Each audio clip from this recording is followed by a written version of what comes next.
It's 5 o'clock, and that means it is time for hashtag event icons, where you get to chat with the icons of the event industry. Hello, I am Alex Plaxon. I am one of your hosts today. And I'm Lindsay, who is drinking all the coffee because at 5 o'clock I need it. yes.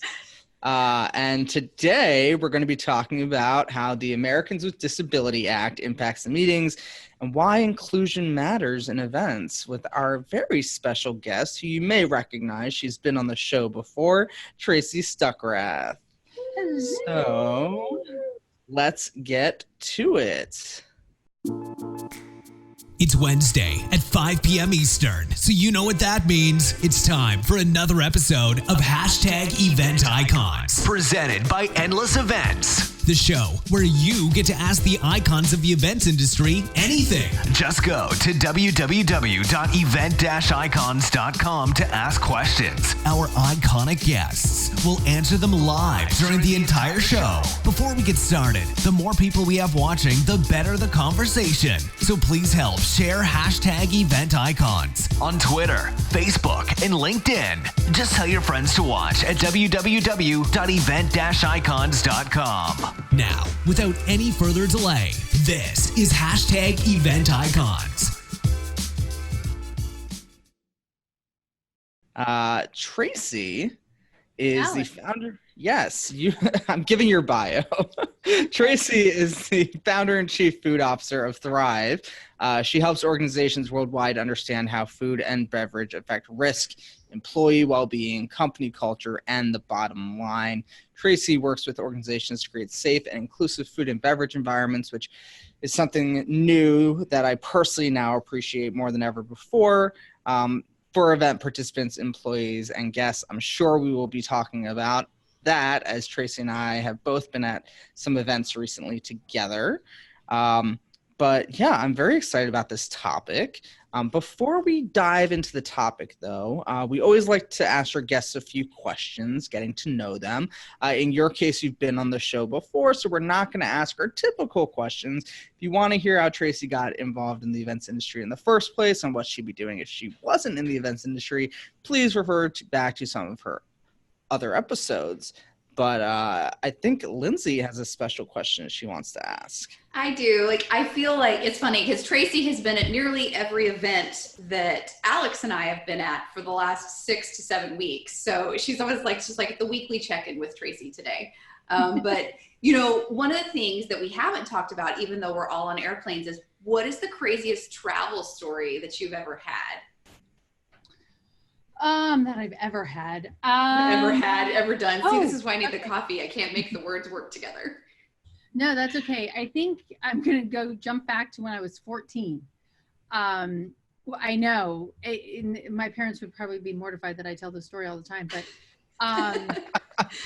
my dad, I'm a Marine brat. My dad's a Marine, U.S. Marine, and we moved from Maryland to Okinawa, Japan. And when I was 14, going into 9th grade. And so for Christmas, my parents were like, oh, we're going to go to Baguio, Philippines for Christmas. And we're like, okay. So we get on this airplane, military aircraft, fly from Japan to the Philippines. Well, we missed the military bus to take us to Baguio, which is a 5-hour drive from Clark Air Force Base. And so we had to get on the Filipino bus. And this is 1982. 1982, Christmas of 1982. And I was on a bus, 14 years old, back row. There were chickens and kids selling cigarettes out the windows and everything, no air conditioning, and driving 5 hours on this. And this kid was talking to me and he's like, hey, you want to go out? And I'm like, I'm 14, my dad is right here. And what am I going to do? And so we did that for 5 hours, and we got to ride in the jeepneys, and it was fun and stuff. But on Christmas Day, it was just a pine cone Christmas tree on the coffee table. We're like, we gotta go home. So we went back to Okinawa, but and I actually, bringing that kind of now, I went to speak in the Philippines about 5 or 6 years ago, and I'm like, all right, I haven't been there since then. What am I going to do? There are too many islands in the Philippines to choose from. And I was reading a travel book, and there was an organic farm in Baguio, Philippines. And I'm like, because I'm like, I don't want to go back there because I've already been there. And I'm like, oh my God, I've got to go back. I was crying. I'm like, organic and farm in Baguio and da-da-da. And when I got there, I had no hotel reservations, but I knew where I was staying because I couldn't book them online, on the phone, or via their website or email. No reservations. The farm lady, I called to tell her I was there. She said, my boyfriend will be there in 15 minutes to pick you up. And literally, I just got into the hotel, put my stuff down. They put me in the honeymoon suite by myself. He came and picked me up, dropped me off at her house. Then her brother picked me up and took me to an unpaved road, paved road, half paved road, to a dead end, where then we hiked over 2 rivers and up some rocks to an organic farm that was on the mountain. And I didn't have any electricity for 2 days. And I ate. And it was amazing. And it was amazing. So that's my great. Awesome. Those are 2 trips that combined. No, it's a nice bookend. Yeah, I like it. Great full circle. Yeah. So I want to ask, for those who are familiar with your work, what are you currently working on? Oh my gosh, trying to figure out my schedule. That's what I'm trying to work on. I know. I've got a lot of stuff going on. I just finished a project with an association analyzing their menus. They had a 3 or 4 day conference with 12 food functions over those 4 days. And I took their dietary needs of their attendees and then the menu, and I analyzed it for dietary restrictions, created the labels, what the hotel needed to do with the labeling, and did meal cards. I finished designing some new meal cards that now have an icon on them. I can show you, I can provide a link to those to you guys. So I've got that. I just finished, I'm presenting to the Society of Human Resource Managers because, as you said in my bio, you know, it impacts food and beverage in the workplace. Yeah. Food and beverage impacts experience in the workplace as well as at meetings and events. So I'm really trying to delve into that to help create better employee experiences, as well as Lindsay and I are brainstorming on something to hack the food and beverage world of our industry. Yes. I like that. Yeah. And I'm like, what does that mean? But even though I told it to her. She was like, have you ever done this before? I was like, yes, but not in that instance. What does that look like? And then I had 3 other meetings at IMEX, and I just casually mentioned it to someone running a show in December. And the woman was like, that would be awesome. Could you do it at our show? And I was like, Tracy, you want to go do it at this show? And she's like, I still don't know what that word means, but yes, let's do that. Yeah. Awesome. So, awesome. Yeah. So just, it's all around food and beverage, and it's, you know, creating better experiences, but figuring out, you know, I'm going to finance and insurance conference planners in November, CMP conclave in November. So putting all those presentations together, it's good. Awesome. So let's dive into the topic for today.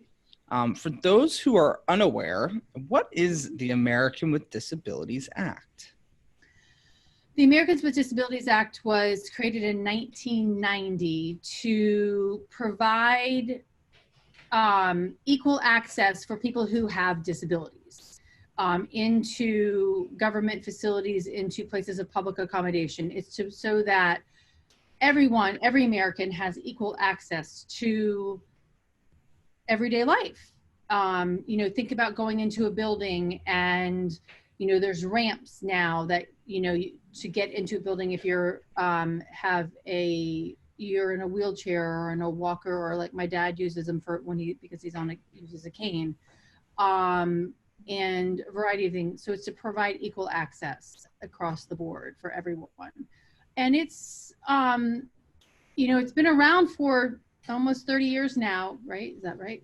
Yeah. Mm-hmm. Yeah. And, you know, there's still some things that people don't understand about it or what that means. A couple of years ago, hotels were asked to, or I guess required to, change their pools. So a lot of the pools in hotels were not providing a handicap chair to get into the pool, or a ramp walk in to get in. Like some of the cool, like I think Mandalay Bay has one of those pools that you just walk in. So they had to retrofit that. So all pools have to have one or both of those options for individuals to get into. In 2008, the ADA was amended because a lot of times when people were taking cases to court because they were denied access a variety of ways, the law was being interpreted very narrowly. Yeah, which made it kind of exclusive and wasn't representing what it was supposed to do in the first place. And so it was amended. The list of major life activities was extended, and where it plays into, I mean, the law itself impacts meeting planners across the board, but what it did a little bit more in 2008 was that the word eating was added as a major life activity, as well as all of our bodily functions. So our immune system, digestive tract, everything. So that now provides civil rights protections for individuals who have different dietary restrictions that are medically necessary so they aren't harmed or die. Now, I think the fact that you brought up the pool thing is interesting because there was some controversy at the time when that was happening, because a lot of pools were just like, well, we can't afford to retrofit the pool, so it's cheaper for us to fill it with cement. Yep. And so a lot of hotels and things just closed their pools completely. And I think when we're talking about food allergies, it's probably less controversial. But I think, yeah, I was gonna say the research that I found, it was funny because it was something like was it 38% of all meeting attendees have food allergies, and then one of the articles you were quoted in, Tracy, said almost half of the fatal food allergy reactions are triggered by food outside of the home, which as someone who's putting menus together, I mean, there's terrifying and then there's outright freaking out, because like peanut allergies, the basics, but I've had attendees who've had very, very, very specific allergies. Like one woman could only eat white food because of the way some of the dyes were in there. And so, you know, I'm always flummoxed when I hear some meeting planners go, oh, food allergies are a thing we're supposed to be aware of. Yeah. Right. It does blow my mind. And one of the lighthearted jokes I say is that the ADA didn't go and plaster it on a billboard, you know, so that you can see, hey, these things and this is how it affects. But there's been some cases that have come about in the last probably 5 years that are starting to bring it to light and bring food allergies to the forefront through the Americans with Disabilities Act. And actually, on the kind of the same note, the FAA, the airlines don't follow the ADA. They have their own accessibility act, and it's the Air Carriers Accessibility Act. And there have been a lot of stories in the news in the last year about like kids being left in Japan because the partner airline of Delta's would not accommodate their peanut allergy and didn't want them to get on the plane. So they're 15 years old flying by themselves and they get left in Japan. And so not less controversial. Right, exactly. And other people being asked to go sit in the bathroom while they serve peanuts, and I'm like, come on, people. And so most recently a couple was denied access to board an American Airlines flight to wipe down the seats, because they wanted, their child is anaphylactic to peanuts and wanted to wipe down the seats, and they were denied access. And it's been taken to the higher level, and the Department of Transportation has just now named food allergies, this happened like a month ago, food allergies as a disability under the Air Carrier Accessibility Act. So if you deny access now, you can be seen as discriminating against those flyers.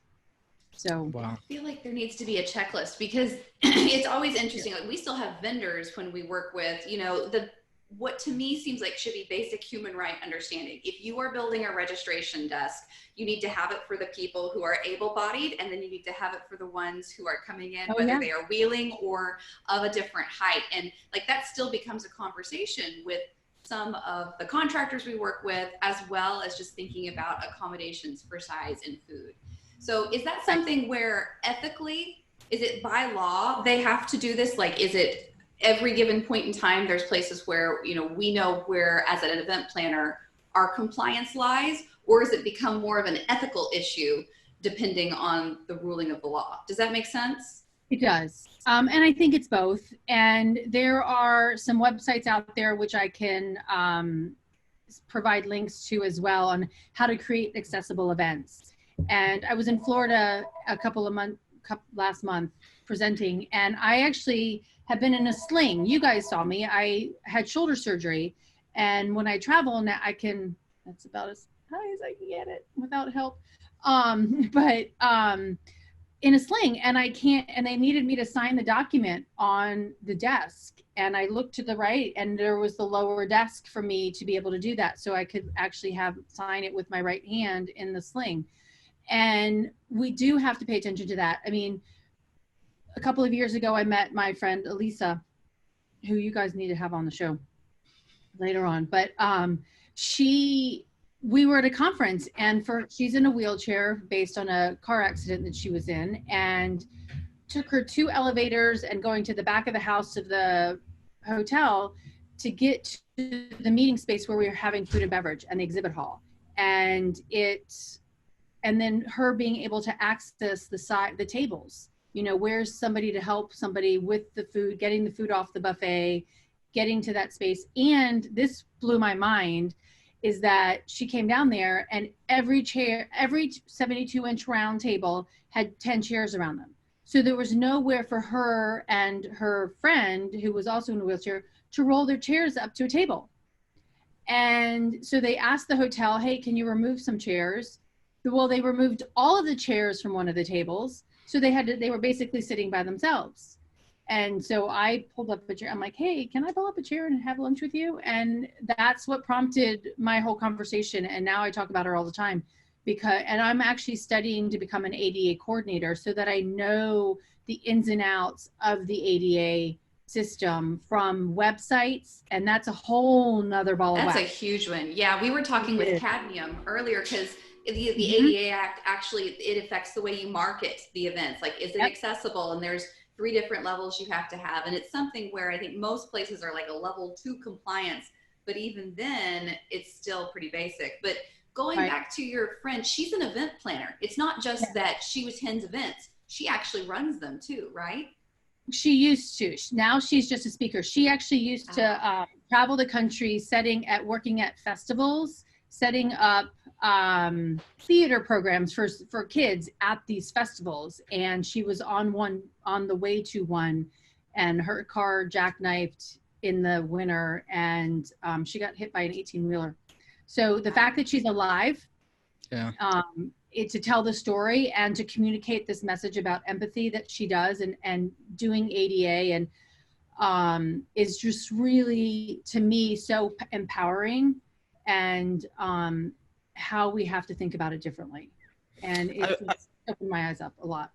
I want to ask a question, because you mentioned having to go up, to elevators and going through the back halls and all this stuff, and then having a table where it's the only table they can sit at and no one else can really sit at it with them. They accommodated her, but it wasn't inclusive. It did not make her feel included. So I think a big part of this, and where we get into ethics versus the actual act, the ADA Act, is where do we as event planners, like, what is our responsibility from going from just being compliant to actually being inclusive? That's a great question, Alex. And it comes from us. We plan. I mean, Lindsay, you said we need a checklist, and we do need a checklist. And we need to be thinking about these up front. Joan Eisenstadt does an educational session. She's been doing it for a long time now. And it's a session where you either choose to ride a scooter, wear earplugs, an eye mask, and go through the conference in that respect. And I think when we're doing our site visits, we need to do that as well. Because there's, if you're going to the Hotel Del in San Diego and you're going to have a beach party, how are the people going to access that beach? And you can't plan for that if you don't ask the questions in advance. And they don't, under the ADA, they don't have to provide you the information if they don't want to. And they can throw it at you, quote unquote, and I don't mean that derogatory, but they can tell you at the last minute, and we have to provide a reasonable accommodation. But if we're thinking about all of that access, from websites to food to, getting onto the beach ahead of time, then it shouldn't throw us for a loop.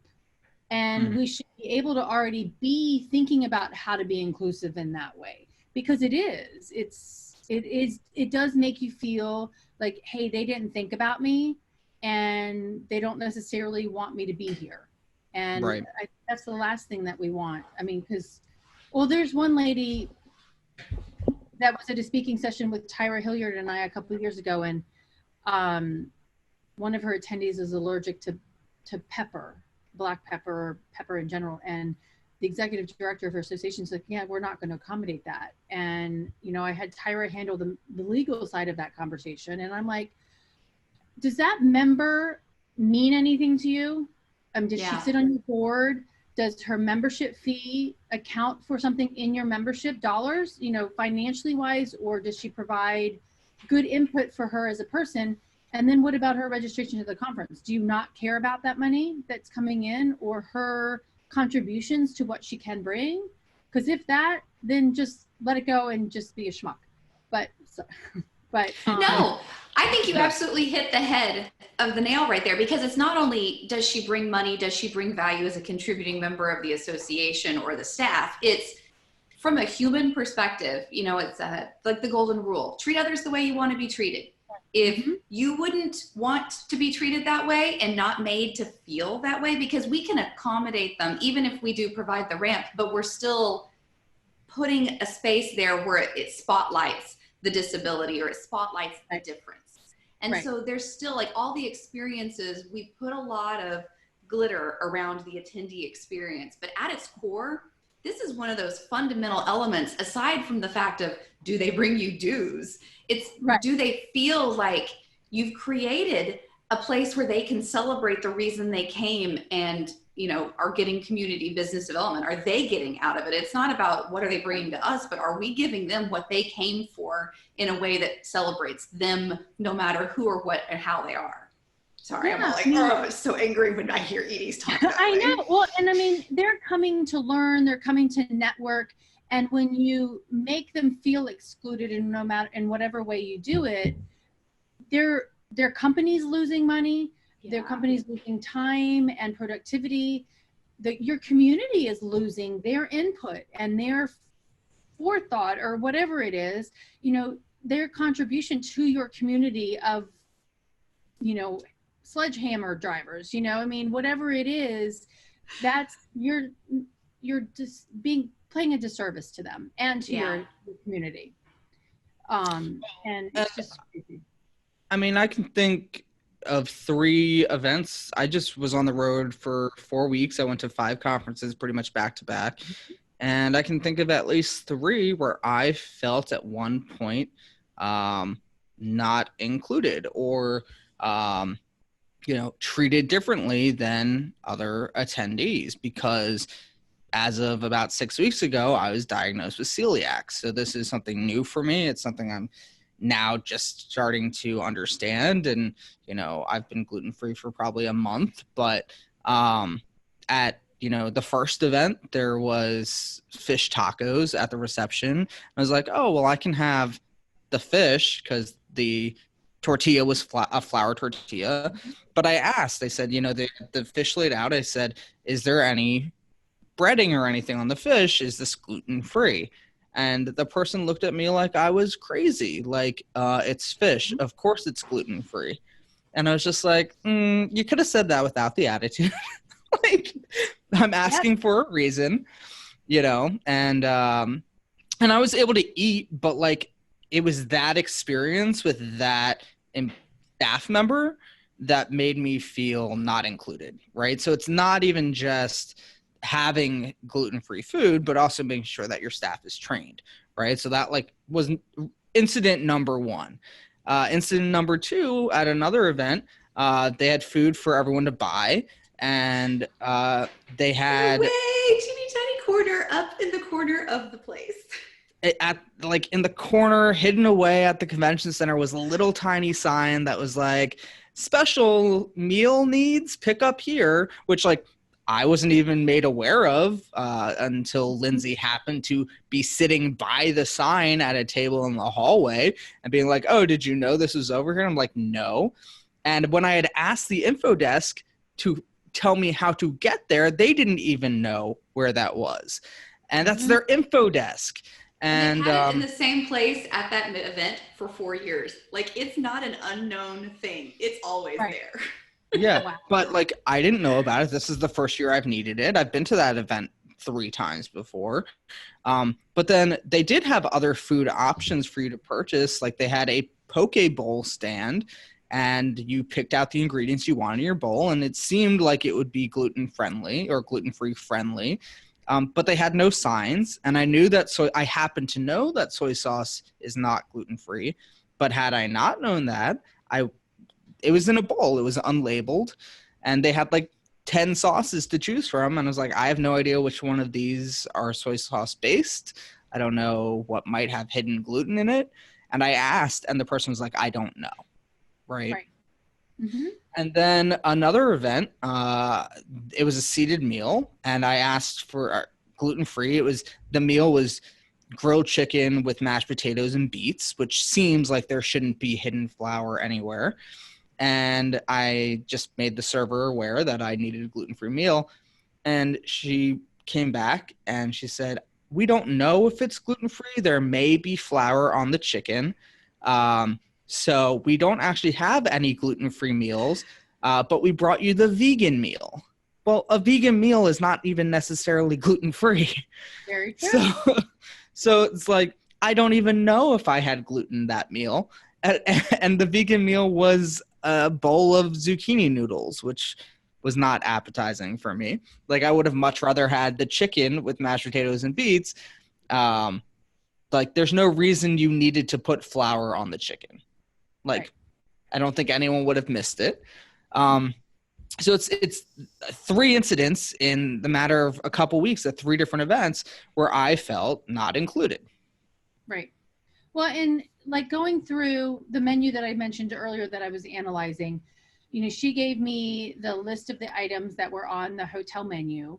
And then, you know, and it's a buffet. And so it's all listed in one long paragraph. And then I take it and analyze it. And then my last column is that I analyze it based on your dietary restrictions. So how many gluten-free items are on this buffet? How many vegan items are on this buffet?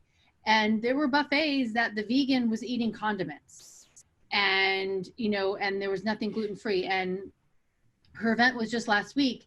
And so we had a follow-up call today, and she's like, because we pointed it out, the vegans, she's like, their meal was phenomenal. You know, they had great options and things, but it's kind of, we need to look at our menus that way as well, as like, and I think our menus need to be at least 20% vegan and 30% gluten-free. But we also have to make sure that those catering teams are telling their employees that are serving the food, or, you know, Alex, I've been to events where that sign is, you know, tiny. Actually, just last week I was at one, and the sign was over in the corner, and I went and looked at it, and it was 2 pieces of tofu like this big and that thick on top of some iceberg lettuce. Yum. I know. And I was far away. I saw the sign. I chatted with them. I took a picture of the dish. But I went to go sit down and eat my lunch. And I saw a woman walk up there, and she just kind of like, what is that? And she's like, I am not eating that. And they had put bacon, and she's vegetarian. They had put bacon on the salad. They put bacon in the baked potato, or the baked beans, because it was a barbecue. And so the only thing really for her to eat was coleslaw. And I mean, that's just not, that's the other thing too, is that when you're planning them, you have to make sure that what you're serving is substantial. I mean, our friend Jessie states, sorry, Jessie, I'm calling you out on this. And I do talk about it all the time. She said it in one of my sessions, so I think I should be free to say this, but she got served carrots at a dinner. You know, that was her vegetarian plate, was a plate of roasted carrots. And she said they sliced them nicely, but you know, that's points for presentation. Exactly. That's just not sustainable for anybody. So. Well, I mean, and I think you bring up a great point there too, because we were hosting an event in Vegas, you know, and it's a food utopia in a lot of ways. And the place where we were holding the event at, they actually mislabeled items on the menu because we were going through and we knew we had a variety of appetites that were joining us, and we knew we had a few unknowns, right? So we were being really judicious about what we were going to do and asking a lot of questions. And then they put everything out there exactly. And Alex was asking a couple of more questions, and it turns out the only thing he could eat was the watermelon from a gluten-free perspective. We ended up having to order special meals for a couple of gluten ones last minute, which, you know, it's mislabeled. We asked the questions, we're going in, and we're still facing challenges like that. Like from an event prof perspective, you're like, there's so much else on my plate, literally, no pun intended here. Would it be possible for you all to do that? So let's tie that back in. How can we help prepare staff and volunteers, you know, with basic awareness and information about these attendees that they're encountering from a food perspective, but also from some of the larger structural, like an attendee who's coming up and they've got the shoulder issue like you do, or in a wheelchair? How can we help them not deliver an experience like Alex had, where it just colored his day because he was made to feel like he didn't belong? Well, I think that's one of the things that I've been seeing, and there's accessibleevents.com, I think, is one of them, but I'll give you the links. But it's making sure that you're thinking about it up front, making sure that you're training your staff in one way or the other. And I worked the Vancouver Paralympics, and we had to go through training on how to be empathetic and work with the Paralympic athletes, because there's people who've probably never seen someone in a wheelchair or without arms or blind, and how do you work with them and make them feel inclusive in this awesome event they're participating in. But we need to also put that information online on our websites and our event apps, and we haven't even touched on like the noise and the sound and people who are visually and hearing impaired. I mean, or people who have disabilities because they've got seizures and strobe lights are going to make them go crazy. We need to communicate that information in advance, not giving it away. You know, hey, we may be using these in this facility. Be cognizant of that. Or smells. Strong aroma. Oh my God, I went on my walk this morning and I was 15 feet away from a woman, and I'm outside, and she had on some perfume. And I mean, she walked by me and it hit me like 2 seconds later, and I'm like, oh my God. And she was walking her dog. And so, but think about that in a confined space, right? Yeah, like an airplane. Right. But putting it on your website saying, you know, hey, this is if you have any, let us know if you have any accessibility needs that we need to accommodate. And here are the, break it down for mobility and hearing and that. And then explain in your frequently asked questions, this is how we're going to accommodate these, and then put it on your event apps. And then make sure that you have a accessibility concierge of sorts at your event. That idea. That can answer those questions. I do it as a culinary concierge. Hey, I'm here to answer your questions on that. And once I get my ADA coordinator job, maybe I'll switch it in, or certification, I'll switch it into that. I'm your accessibility concierge. Just making the information aware. And a couple of years ago, I worked with Spin on their conference, and we had somebody allergic to apples, like anaphylactic to apples. And she's like, I want to attend. And I was doing the whole culinary concierge, and we decided that we were going to make the entire event apple free. And we had, I sat down with we went over the menus weeks in advance, sent out an allergy aware statement to all of the attendees via email and to all of our vendors. And we put it on our event app as a pop-up notification saying, please do not bring apples into the meeting space. We made an announcement in the general session. We didn't call the person out. We just said, be aware. And we got one person that griped about it, but she emailed me. She's like, you made me cry. I mean, because you made the care that you provided for me makes me feel so included.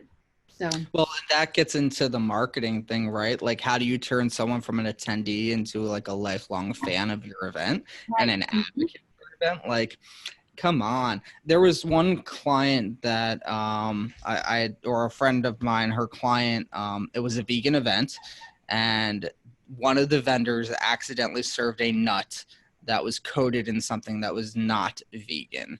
And I don't think the vendor knew. And they had gone over everything with the food vendor, and they knew ahead of time, and this slipped through the cracks, and someone complained about it and went on social media, complained about it, and it kind of blew up a bit that a vegan event was not completely vegan for the food options. And they handled it, and they handled the crisis. But I said to, my friend afterwards, I said, did you send the person a vegan gift basket afterwards with all vegan friendly snacks and things like that? They're like, no, but we totally should have, because then that person would have loved us. And I was like, well, yeah. yeah. They and what would they have done? They probably would have posted that gift basket, taken a picture, and posted to social media, so it's not even necessarily always about how do we accommodate, but like when something goes wrong, how do we fix it? Right. And what are the steps we take to fix it? Because, like you said, with the person with the apple allergy, you made them feel so, welcome, and they were probably treated better than they've been treated at any other event they've attended to. Like, it makes someone a lifelong fan. Right. And that's what you want to do. I mean, that shouldn't be your end all goal. No, your of course end not. goal should be to create an inclusive experience. And Alex, there's a story from last year. A woman went into a vegan restaurant. She's allergic to milk, and she had an allergic reaction. And they're like, oh, well, not all of the products that we use are certified vegan. I'm like, you're a vegan restaurant. Why do you not?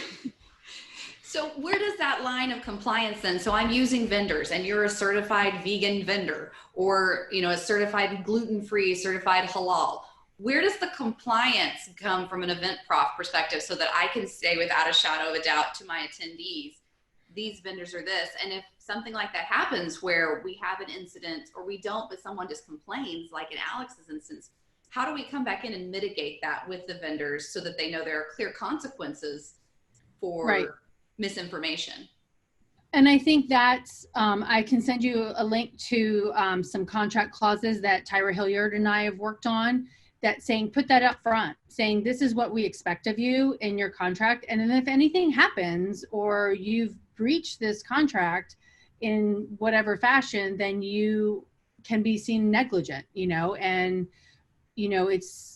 we're going to communicate to our attendee. I mean, if like that woman, I would communicate to the vendor, well, not if she was a vendor of our hotel, I'm going to communicate that to them. But in the end, and this is kind of like when somebody sponsors an opening reception to an event, and the host, the ABC organization that is recruited this sponsor says, oh, I'm not responsible for that event. XYZ is sponsoring it. They're ordering all the food.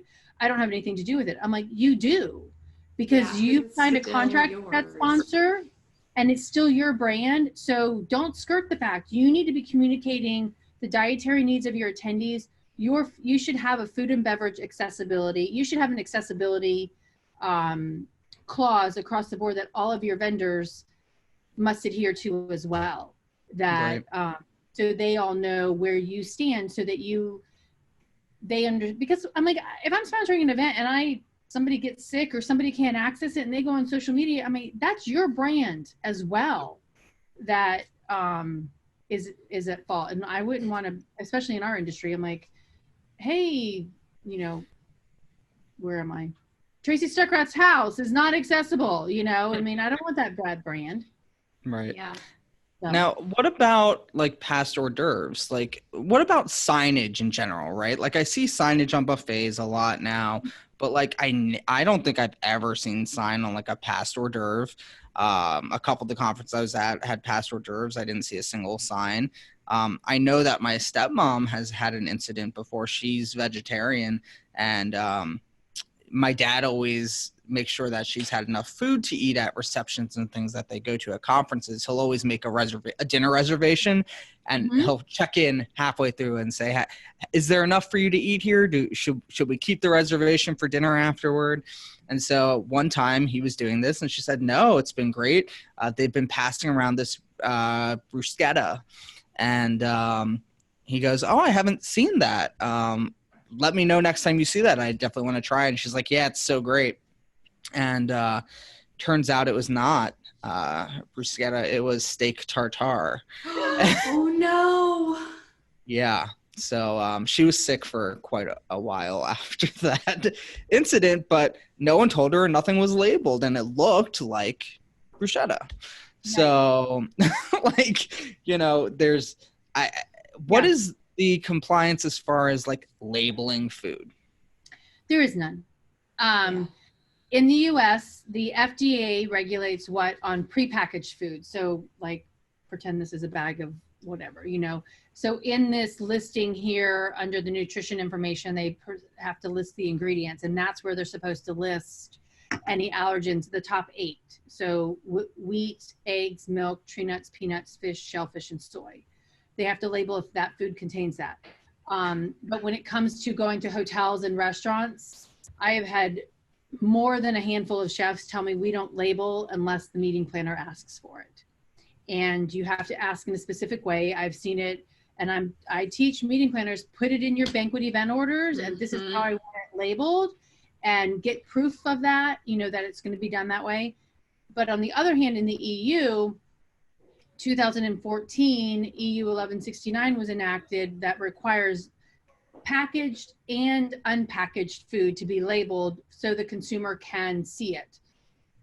Each country is allowed to regulate that their own way, but they have to do it. I don't say that that's done necessarily across the board all the time, I'm sure.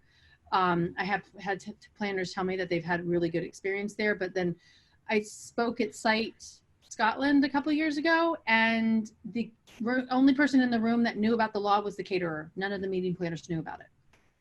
And so making sure when you're hiring somebody, this is what I want. This is how I want it labeled, putting it on that BEO. I have seen one recently this year, one server carrying around with the signs, and it did say that it was gluten-free or dairy-free and things like that, and which I was like, let me take the pictures, this is awesome. But it's few and far between. And actually, a friend of mine posted on my Facebook page 2 or 3 years ago, it was on the BEO, it said gluten-free salad, and it came out in a cone, like an ice cream cone, and on a display, and she's like, this is supposed to be gluten-free salad, and it had the Chinese noodles on top, which are not gluten-free either. And the banquet food and beverage director or banquet manager was like, well, the salad's gluten-free. And she's like, he's like, you can pour it out onto the plate, and she's like, that does not make it. And it's food waste. Right, exactly. But it did say, I did check the BEO later, and it did say it was going to be served in a cone, but it also said gluten-free on their BEO. So they contradicted themselves on their own BEO, and nobody caught it. And so that stuff's going to happen, but you just have to keep looking and paying attention. And So far we need an accessibility coordinator or concierge, which I love the idea of that, but also a food and beverage concierge. Are there lots of people doing, because what you do is very specific. There was somebody at Go West last year who was on stage, and she was doing something for that with Canada, but though there is a growing movement around food, how are we finding folks such as yourself with the expertise that have the backgrounds, or how are we finding people like Elisa who have the ADA coordinator certification, so that we can, because there's so much to do, you're going to have to delegate somewhere. Yeah. Where are these resources at? They're few and far between. I mean, there's some hotels are providing their own culinary concierge. I can't tell you which hotels or brands are doing that. There's a couple of event planners, internal event planners at hotels that I know of. Caesars, Mike there he's vegan, and so he's taken that into a CSM job to a whole new level, and I would recommend him hands down. And then I chatted with some people at the Hyatt Orlando who they have become very, very attuned to it as well. But for Elisa and I, ADA coordinators, I mean, there's some states that have one coordinator for the entire state. There are some facilities like universities and things that have them for their university as well. So, but I don't know of any that are in hotels. There probably is somebody that is responsible for that on there, but I haven't seen it. So you can call me and I'll find somebody to do it. Well, no, but I mean, that's something, when I worked with the National Speakers Association, many people who become professional speakers are like Elisa. They encounter a challenge in their life and it changes it. One of the members of the board, he was in a car wreck and it turned him in a blink of an eye into a quadriplegic, and he's built a multi-million-dollar speaking business on it. But, Chad was always the one who, it opened my eyes to the sheer difficulties of the day-to-day. Not that he's always like, it, but the empathy you were talking about. But it's not only that, like the variety of personalities, from the hearing, the seeing, the touching, the smells. It's that whole five senses assault, that it's a singular coordination point. No one could manage it. No. You definitely have to have experts in every one of them. And I mean, looking at, the variety of different things, and you're not going to catch everything. I actually attended a seminar a couple of weeks ago on the ADA accessibility for websites, and that opened my eyes big time. And there's a guy in Florida that's got two plaintiffs, and he has those two guys or people scour websites and using a program. And then if your website if it hits a block, if one page of your website is not accessible, they will file a lawsuit against you. And wow. They started with hotels and probably are still doing them. Then they're going to government entities. So, and the lawyer who was presenting reached out to that attorney and said, what's their end goal? And he's like, so that our world is inclusive. And I did find a website that had a really good statement on it. Says, we are working our best to make sure our website is 100% compliant, but there are going to be pages that we're not going to reach. And we have 10,000 PDFs on our website. We cannot it's too cost prohibitive to make every single one of those accessible. So please call this number or contact this person for us so that we can provide support for you. So there's not any way that we can think of absolutely every single thing. I mean, something you said, I was getting off the airplane the other day and I have my sling on and I have my rolling suitcase, which I've decided I'm not going to do that anymore, but going up the, what is that thing called? The jet bridge from the plane to the airport.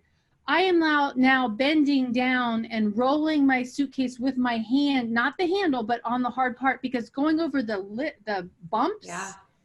Some airports, theirs are very smooth and transitional, but other ones, it's like this much of a gap, and trying to get your suitcase up over that when you only have one arm is, so it's even thinking about those things. Are they getting longer too? Because I feel like the it's getting so much longer.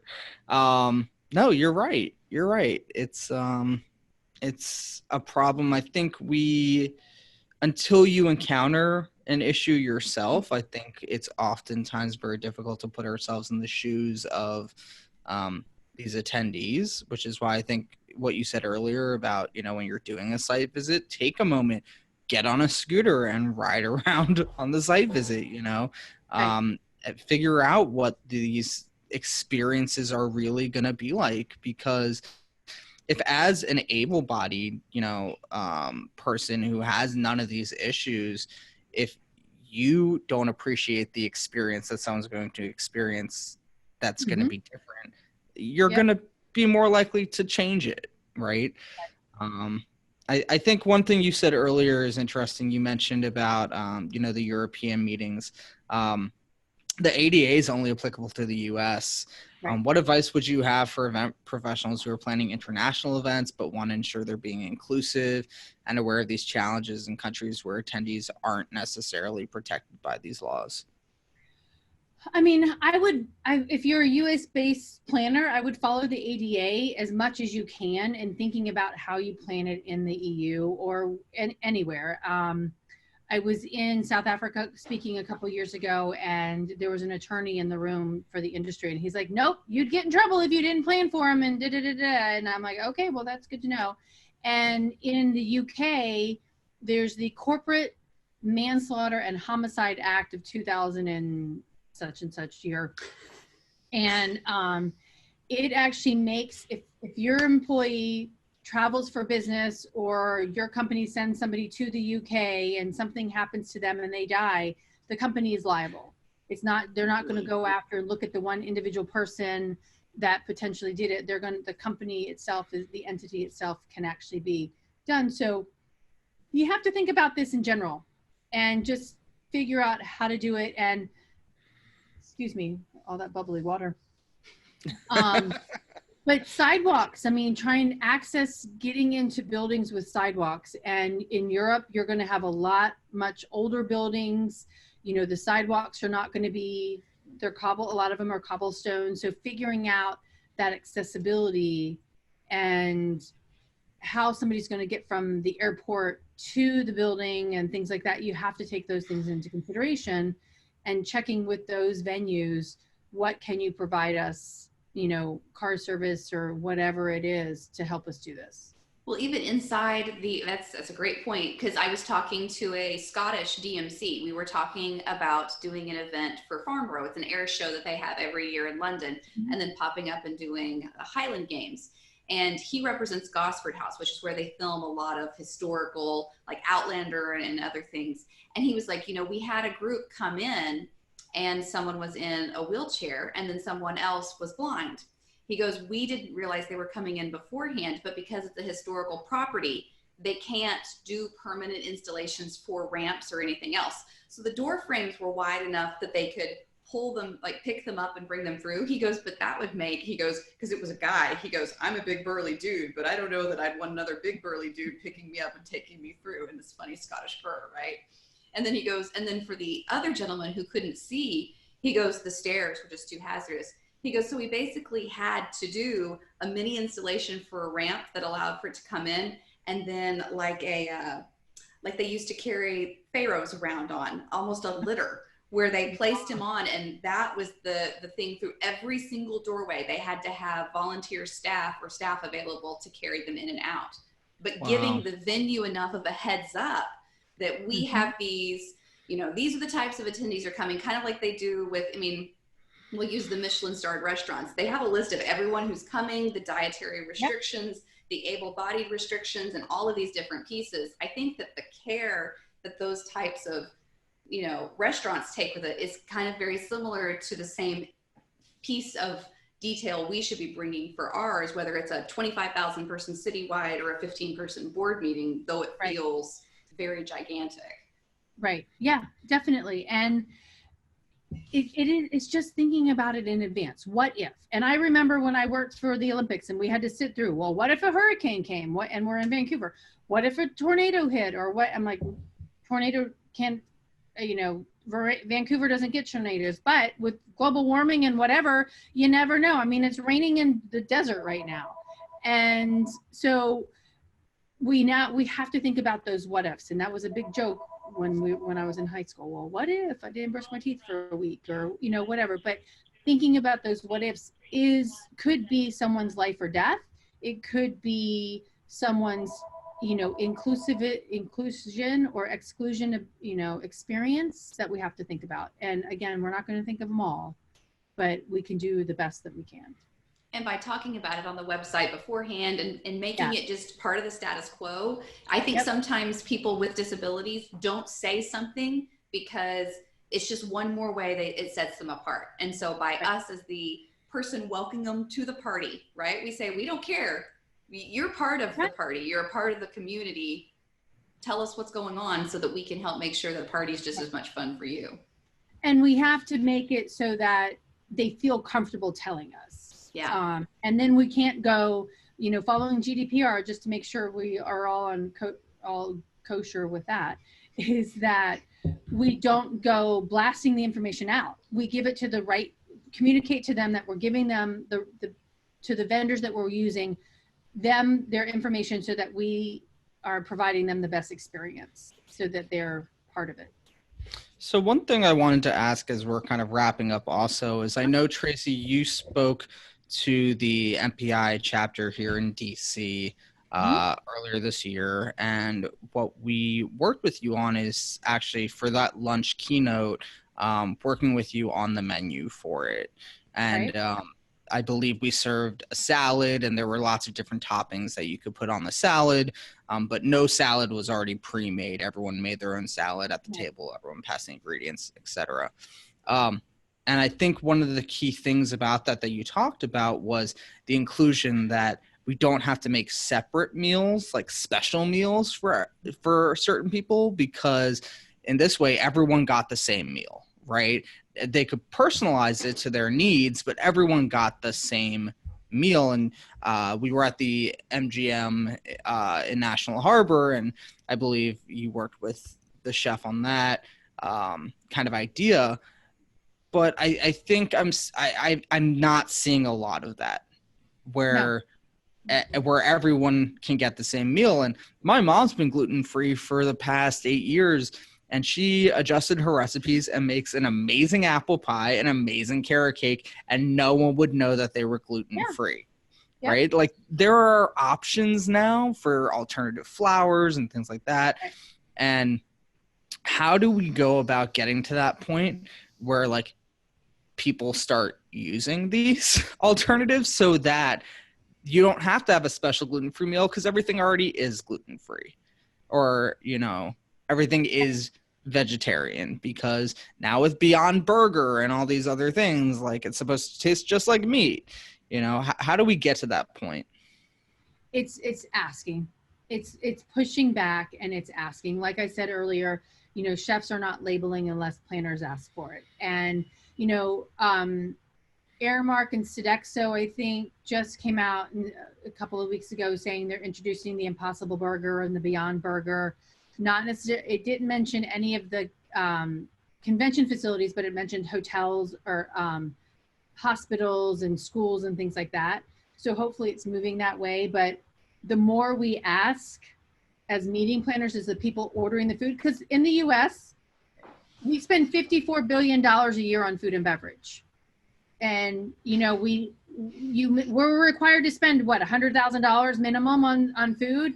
If you're going to make me pay that much, right? If you're going to make me pay that much money, then you better do what I ask you to do, you know, and come up with options. And it annoys me that our foods, the labels are not done on the menus that we're looking at. You have to ask a chef to do it. One planner I talked to said they're now one hotel he was working with is all set menus. This is what we serve on Mondays. This is what we serve on Tuesdays. And he's like, well, what do I do about all my special plates? And they're like, well, that's custom meals. I'm like, that, to me, that's against the law. I mean, against the whole idea of inclusion. If you're going to upcharge me for special plates because somebody's got a medical need, then you need to get out of the business. It's just not right.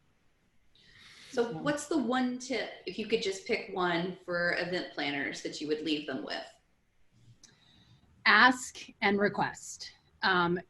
ask your attendees up front, and I can send you some links to some slides that I have on how I suggest that you ask. And then ask of your vendors. What do you have? What have you done in the past? What have you done? And keep track, you mentioned it, Lindsay, of your history of what you've done. So that you can label and that you can, and this is about food and beverage mostly, but ask your attendees about any other accessibility needs that they have. And because I ask in sessions, I'm like, how many of you ask about ADA needs? And I'd say at least 60% of the people don't raise their hand. Oh, the training. Oh, this breaks my heart. It's part of it. Just it like is, that. Yeah. And the fact that registration systems, so CVent, Reg Online, Eventry, you should make that standard that every meeting planner needs to ask those questions every single session they have. Yes. So as we're wrapping up, we always like to ask any new and cool resources you want to share with, everyone who's watching at home, any places they can go for information. Well, they can go to my website if they want, thrivemeetings.com, and then accessiblefestivals.org has a really good checklist, and they're an organization that you can hire to come and help plan your event. It's kind of a little bit on festival side, but they can do that. And I will give you, there's a couple of other links that I have that I can send you that you can put up afterward. We'll include them in the page. Well, thank you very much, Tracy. This has been extremely informative, and I think there's tons of stories that got shared, which is very exciting.